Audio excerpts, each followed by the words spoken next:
What's going on, all of you fantastic freelancers? My name is William, the host of your Anthem, and in today's video we're going to be going over one of your biggest questions ever in regards to Anthem 2.0 or next. Now, I kid you not, at least 1/4, and I did the math, 1/4 of the comments I've received on the last 3 videos have been in relation to when's Anthem going to release, or when is Anthem 2.0 going to release, or when is Anthem Next going to release? And hopefully, this video will answer that for at least the next year. But before we get into the evidence and what I believe is really telling about when the game is going to be releasing, I wanted to give a very special thank you, as always, to today's sponsor, Skillshare. Skillshare is an online learning community that offers membership with meaning. With so much to explore, real projects to create, and the support of fellow creatives, Skillshare empowers you to accomplish real growth.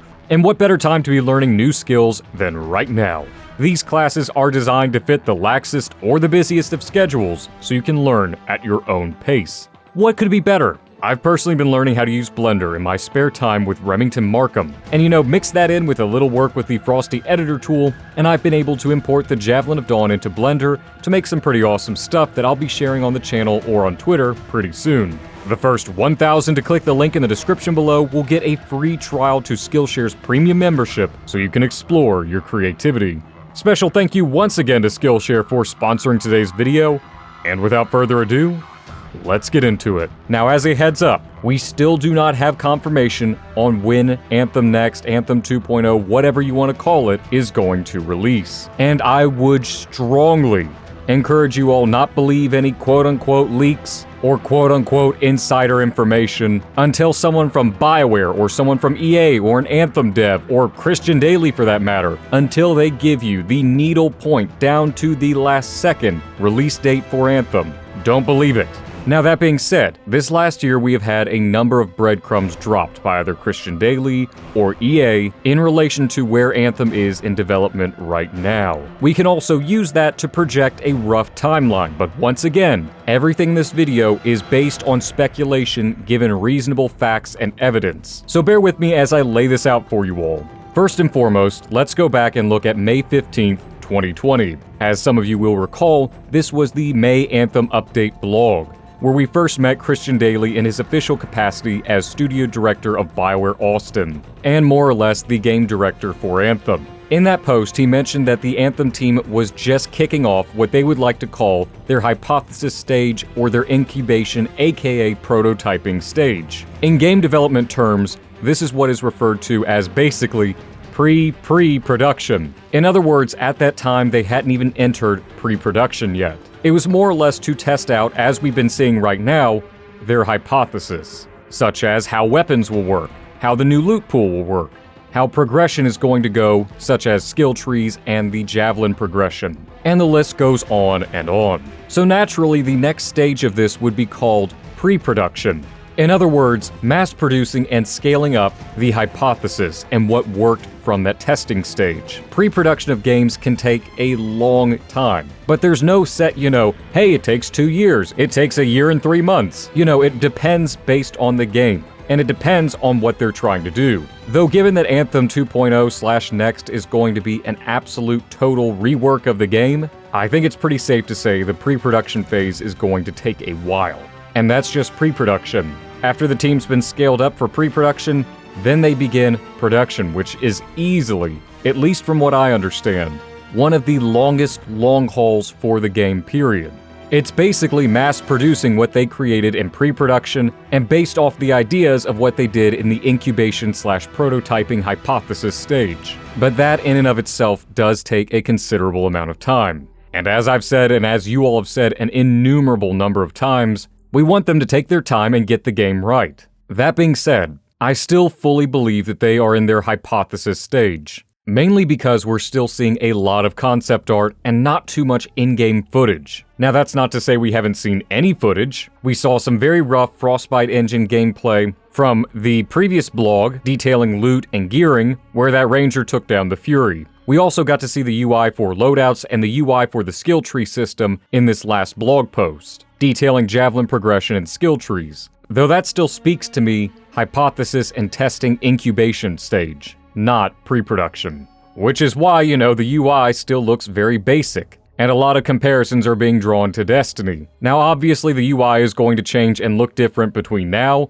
and whenever Anthem next is going to release. But again, given that we're seeing a lot of concept art and very little in-game footage, I still believe they're in incubation phase. If I was a betting man, I would say pre-production will probably begin next year sometime. That'll see the team scaling up, we'll probably see some job postings here and there, and then we will officially know pre-production has begun. We also got another clue from Electronic Arts' Q1 2021 earnings call, which basically details everything they earned during the period ending in June 30th, 2020.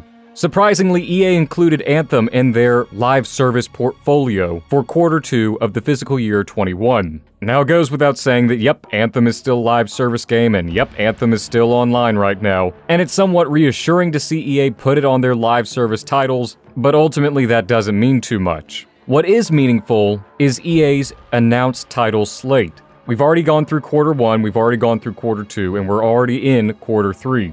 Now moving into Q4. Which, as you can see, there really aren't any titles in there. However, EA did talk about some of the games that will be coming out in the coming years and months. There are a few EA original titles coming out and a remastered title which we now know as the Mass Effect Legendary Edition, but that's all we know for 2021 right now. But no mention of anything regarding BioWare, not even SWTOR, which admittedly does have an expansion coming out fairly soon, but it's not uncommon for EA not to put a SWTOR expansion on their announced title slate, similar to, The Sims, and they don't put those packs on their title slates. However, they did talk about DICE's Battlefield, and the next Need for Speed title, which are both scheduled for fiscal year 2022, both of which only coming to next-gen consoles. But again, no mention of Anthem, no mention of BioWare, which leads me to believe Anthem is not projected to release in 2021. I think we all kind of expected that. And while it might be too soon to call, I would put money on it that Anthem won't be releasing in 2022, given how long pre-production is and given how long production is. We'll have to see what the future holds, but for the moment, yeah, it looks like it's going to be a good long while before Anthem 2.0 or next releases. One last quick thing before I close down the video. Before I start seeing in the comments that, oh, people are going to forget about Anthem if it doesn't release in 2021. Or, oh, look at all these games that are going to be coming out that are direct competitors to Anthem. Surely people are going to forget about Anthem after that. Or, oh, BioWare needs to release the game right now.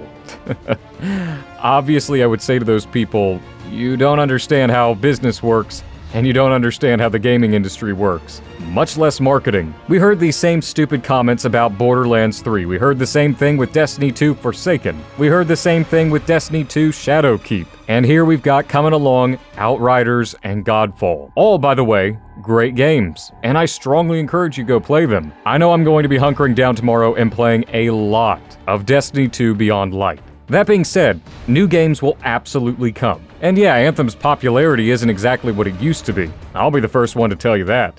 But as much as gamers and quote-unquote gaming journalists enjoy a game's failure and shitting on a company, I'd like to believe they enjoy a redemption story just a little bit more. Again, I grant you, Anthem's popularity is not what it used to be. But I would never, ever say that BioWare needs to hurry up and get this game out, or we're gonna forget about it and it'll be a dead game when it releases. Give me a break. We don't know what the gaming landscape is going to be in a couple years from now.